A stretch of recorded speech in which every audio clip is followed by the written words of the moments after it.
That evening, after a long day of teaching the crowds by the Sea of Galilee, Jesus turned to his disciples and said, "Let us go over to the other side."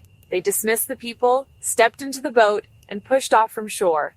The lake was calm, the gentle rocking of the boat almost like a cradle. Jesus, exhausted from pouring himself out in ministry, went to the stern, found a cushion, and lay down to sleep. The disciples rowed in peace, their eyes fixed on the horizon, not knowing that their faith was about to be tested. Without warning, dark clouds rolled over the mountains and the wind began to howl. A furious squall swept across the water, and the waves rose higher and higher until they crashed into the boat. The men struggled to bail out the water, but it was pouring in faster than they could handle. The vessel groaned and creaked as it was tossed violently by the sea.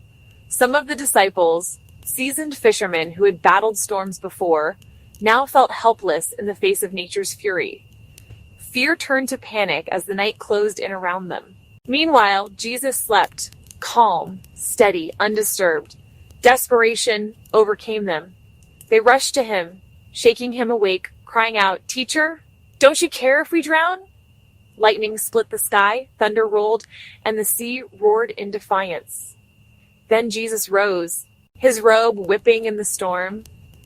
He looked at the wind, he looked at the raging waters, and with the voice of the Creator, he rebuked the wind and said to the waves, "Peace, be still." And in an instant, the storm obeyed. The wind died down, the waves flattened, and the sea became still, smooth as glass. The silence was overwhelming, broken only by the disciples' heavy breathing as they tried to take in what had just happened. Their fear of the storm melted into awe of the one who commanded it. Jesus turned to them and asked, "Why are you so afraid? Do you still have no faith?"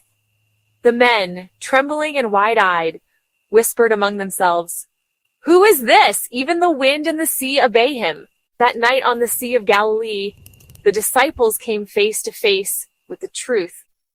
Jesus was not just a teacher, not just a healer, but the Lord over creation itself. And the same voice that calmed the sea still speaks peace into the storms of our lives today.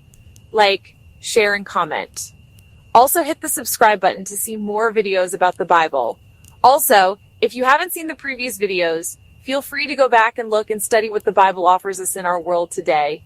Thank you for visiting Bible Everlasting.